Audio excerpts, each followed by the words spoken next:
Oi, gente. Antes de assistir o vídeo, olha, inscreva-se no canal e também dê o seu like. Isso é muito importante pra gente, tá bom? Olha, curta bastante o nosso vídeo e que Deus abençoe você. Essas pessoas, o texto diz, existe uma herança para elas. Existe uma herança para os covardes, os apóstatas, os incrédulos, os abomináveis, os assassinos, os impuros sexuais, os feiticeiros, os idólatras e os mentirosos. Eles têm uma herança aguardando, que os aguarda. E essa herança é o lago que arde com fogo e enxofre. E o nome dado a esse lago, a definição desse lago presente no próprio versículo é a segunda morte. O texto diz que essas pessoas morreram 2 vezes. Serão 2 mortes. Elas têm medo da primeira morte, essas pessoas. Elas têm muito medo de morrer. Têm medo da morte biológica, da morte física, de ir para o caixão. Mas elas têm medo da primeira morte porque não sabem que o que as aguarda é também a segunda morte, que é 1 bilhão de vezes pior que a primeira. O texto fala de um lago que arde em fogo e enxofre. Eternamente isso. Essa é a segunda morte. E entre as pessoas que serão lançadas ali estão os pornos, os imorais, as pessoas sexualmente impuras. Irmãos, seguindo na leitura, os irmãos chegaram no capítulo 22. Isso é muito enfatizado em Apocalipse. Vejam capítulo 22, versículo 15. Diz assim, versículo 14. Bem-aventurados aqueles que lavam as suas vestiduras no sangue do Cordeiro, para que lhes assista o direito à árvore da vida, e entrem na cidade pelas portas. Quem são aqueles que lavam suas vestiduras? Quem são eles? Quem são aqueles que lavam suas vestiduras? Existe uma variante textual que diz que essas vestiduras, suas vestes, são lavadas no sangue do Cordeiro. Isso aqui é claro, uma figura de linguagem para falar de pessoas que foram purificadas por Jesus. Quem são as pessoas que foram purificadas por Jesus? Nós aprendemos, especialmente na teologia paulina, nós aprendemos que quando nós cremos em Jesus Cristo, Ele nos lava, Ele nos purifica, Ele remove nossas manchas, Ele nos justifica, Ele tira as nossas culpas, Ele nos perdoa. Nós estávamos perdidos, sujos, cheios de culpa, imundícia. Estávamos mortos em delitos e pecados. Havia uma sentença de morte sobre nós. Mas quando nós cremos em Jesus, essas coisas todas são removidas. Ele nos lava, Ele nos perdoa, Ele nos purifica de todo pecado. Ele remove as nossas culpas, nossas condenações. Ele nos veste, então, Ele nos reveste então de justiça. Nós temos então vestiduras brancas. Somos lavados, por assim dizer. Ele nos reveste com a sua justiça límpida, fulgurante.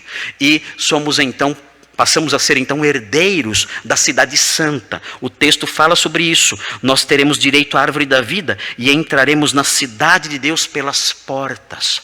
É a nossa herança, a cidade eterna. Ela nos aguarda.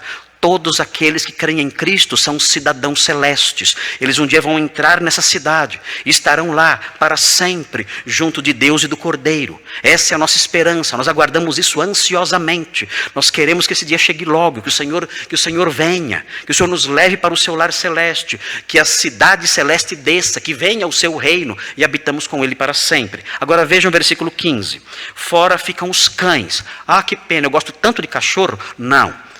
A linguagem bíblica usa o termo cães. Nós temos aprendido com o pastor Nicolas, quando estudamos 1 Reis, hoje aprendemos o capítulo 21 de 1 Reis hoje, e o texto fala dos cães ali que lamberam o sangue de Jezabel lamberiam o sangue de Jezabel e de Acabe. Por causa disso, pelo fato dos cães serem animais tão repugnantes naqueles dias, a palavra passou a ser usada para descrever um certo tipo de pessoas. Então, cães aqui em Apocalipse pode significar pessoas impuras. Pessoas impuras são os cães. Ou, de acordo com a linguagem que Paulo usa em Filipenses 3:2, cães podem ser falsos mestres, mestres da mentira. Filipenses 3:2 associa o ensino falso dos falsos apóstolos, dos falsos mestres, a palavrinha ao termo cães. Ele diz: acautelai-vos dos cães. E ele prossegue falando da falsa circuncisão e dos falsos mestres. Então quem são os cães? Os cães são falsos mestres, mestres mentirosos. Nós temos muitos cães pregando por aí afora. Temos muitos cães ladrando, latindo e rosnando nos púlpitos do Brasil. Temos muitos, e do mundo. Há vários cães, de todas as raças, latindo e rosnando por aí afora. São falsos mestres e pessoas impuras também. Os falsos mestres são pessoas impuras em vários aspectos. Então o texto diz, fora ficam os cães, os feiticeiros, e vem o texto dizendo os pornos, os impuros sexuais, os assassinos, os idólatras e todo aquele que ama e pratica a mentira. O texto diz que essas pessoas não entrarão na cidade celeste. Eles não têm herança lá. Então notem, quando nós falamos sobre imoralidade sexual, nós não estamos apenas falando de uma ética bonitinha. Nós estamos falando apenas de uma ética puritana. Não estamos falando apenas de certos costumes, de certos valores morais que o cristianismo tem. Ainda que isso esteja presente, é claro. Mas o que estamos dizendo aqui, nós estamos falando aqui sobre pessoas que, se continuarem vivendo essa vida e não tiverem as suas vestiduras lavadas, se não forem purificadas pelo sangue do Cordeiro, essas pessoas têm um destino horrível. Essas pessoas estão perdidas. Por causa disso, o autor de Hebreus diz, olha, nós somos uma igreja. E não se harmoniza com a nossa realidade vivermos como pornos. Oi pessoal, eu espero que vocês tenham gostado do vídeo. E olha, por favor, não esqueçam de dar o seu like, não esqueçam de se inscrever no nosso canal, isso é muito importante para nós. E também não se esqueçam de compartilhar. O nosso objetivo é divulgar a palavra de Deus. E queremos que você seja um cooperador aí trabalhando com a gente nesse esforço de fazer a mensagem do Senhor chegar o mais distante possível ao maior número de pessoas, tá bom? Contamos com vocês. Tchau, tchau.